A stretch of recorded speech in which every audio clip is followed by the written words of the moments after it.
Sundown xv4 versus the xv3. What are the differences and which one is better? We'll go from bottom and go to the top then. So they both use the exact same motor, no difference there. Where we start to see a difference is the basket here. This is much deeper, much taller, allowing for more excursion. The coil is exactly the same. The spiders are different. I know someone said that they're not, but they are. Different roll, and also the length into there is much deeper on that one to accommodate for more excursion. The downstroke on the V4 has been upgraded to 6 more millimeters or 8 more. I think I think Jacob said 8 one time, but he corrected and say 6. So it has 6 more millimeters of downstroke, which means 12 more millimeters overall excursion compared to the V3. Don't mind how dirty the V3 is. Yeah, these things have been tested a lot, and this is just foil tape that I'm too lazy to take off. And it's really sticky, damn. That's one of the reasons why. It sucks. Anyway, the next difference I see is the tinsel leads here. This uses a single run of tinsel leads. This uses dual tinsel leads. 2, 1. I don't know if they're actually different. I think it's just 2 of these ones on the V4. To accommodate for the taller basket, the cone is much deeper and has that kind of a shape compared to the V3, which has this shape here and is nowhere near as deep again because basket.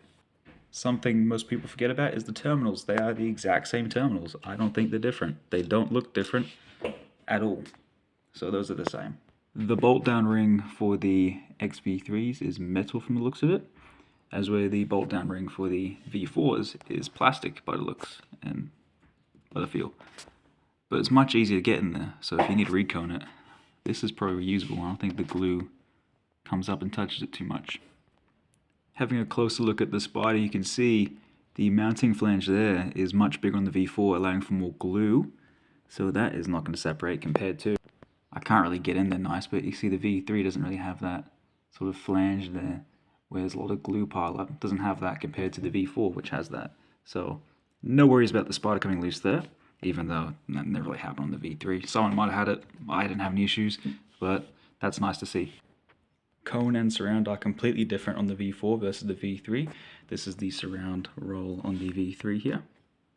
You see it's much taller, much more narrow compared to the V4, which, well, actually, I think the V4 might be slightly taller, but it is wider and doesn't have a flat spot here. Only a little bit of a flat spot compared to here, where this flat spot goes all the way up an angle until it rolls over. The dust cap on the V4 has a bigger mounting flange as well for more glue and a better adhesion. Compared to the V3 that you can't see, it didn't really have that. And as a result, I had to put a shit ton of epoxy on it because I kept popping dust caps off in my situation. Haven't had that happen with the V4s, and these were doing high numbers. Just a personal preference thing, I would have liked to see the V3 surround on the V4 instead of the new surround that they have on the V4. That's what I would like to see. I'm not a subwoofer designer. I haven't gone through the R&D, so I'm sure there's a reason why they've gone for this. But in my mind, I think the V3 surround would perform better. That's what I think. In saying that though, the V3 surround does tend to dimple its peak-to-peak excursion, where the V4 doesn't dimple that much. I've only seen one dimple, and I was pushing its peak-to-peak free air, and out of the pair of them, only one of them had a small dimple, but I could barely tell, even on slow-mo.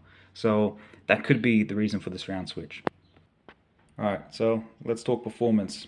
For performance, the V3s did, 147.9 at 18 Hz with about 2K-ish clamped, and both these had about the same clamp power on them. You'd vary a couple watts, but it's not that big of a difference to even note really. But the V4s, they did 148.4, so a fair bit louder at 18 Hz and louder across the board as well, and significantly louder in the 30 to 40 Hz range, which I was shocked about because everyone's saying, oh, these are the low subs. In the 30 to 40 Hz range though, they're about a decibel and about dB and a half, about 1.2 to 1.5 dB louder across the board from 30 to 40 Hz in my testing in my enclosure, and that goes for even single sub testing, not just in my transmission line with the pair of them. I attribute that extra gain in output because of the more excursion this has over here. This will move more and not bottom out. I have not been able to bottom these out at all. I cannot get these to smack bottom. These, yeah, these will bottom out. But bottoming out in these is sort of the top of the spider there hitting the top of the motor here. That just can't seem to happen on these. I mean, that is where Jacob said that it's going to hit first, but I haven't managed to do it yet. So Anyway. But yes, in single sub and dual sub testing, the V4 shined and in comparison to the V3. As it should, it's a new lineup, it's a new upgrade to it, right? Now, if you had the V3s, should you upgrade? That's down to you, man. Yeah, you get slightly better performance. You will get slightly better performance. That is definite. But is it worth swapping all of these out for all of these and spending that? It's a lot of money, to be fair. These are not cheap. They're far from cheap. I don't think so. I think if you're happy with how the V3s perform, you're going to be just fine keeping these. If you want more performance, though, if you're someone that's hitting the mechanical limits of this, ever so slightly bottoming it out every now and then, whatever it may be, you keep popping dust caps off like I did, I think the V4s will be better for you. Because if you're that kind of person, you want more performance, this will give you it. On top of just being able to be louder, I think it's a better sounding sub musically as well. Especially being that in both my tests, it had the flatter response. Let's talk about enclosure types for these. So, sealed is kind of a funny one. They don't recommend it, and I wouldn't recommend it for most people, unless if you want a small sub in a tiny, tiny sealed box, I'm talking barely bigger than the sub itself, this might be the best sub for you right now. Because one, it's really hard to bottom out, and it takes a shit ton of power. That meaning, if you put it in a small sealed box, you can DSP the shit out of it, have like 3K going to it, and you can have a really insane sounding mini sub. It's not going to be crazy loud. It's a 8-inch in a sealed box, but at lower volumes with a bunch of DSP on it, it's going to sound good. However, if you want the most output out of both of these, I would suggest ported. Ported seems to work pretty good across the board, and it's pretty hard to mess up a ported box. Even the recommended specs aren't that bad, to be honest with you. They're half decent. I wouldn't do them myself. I would go a bit different to them, but if you just build a box to recommended specs, it's not going to be terrible. Quarter wave, transmission line, yeah, all works good with them. They're both sick. Again, the V4 would be better. Just more excursion, it's better. And then for bandpass, 4th order and 6th order, yeah, again, they're going to perform great. But with the Z8 around the corner, it's not far in the future from coming out right now, as this video is being posted.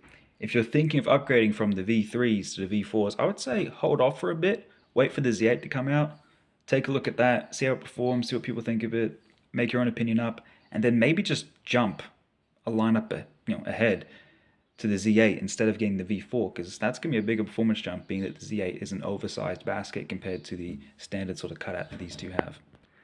That's not to say that these can't hold their own with something, like a 25 weight from DD, something with an oversized basket. These will hold their own easily, especially the V4. The Mavic Excursion, this has no issues at all. It will hold its own any day of the week.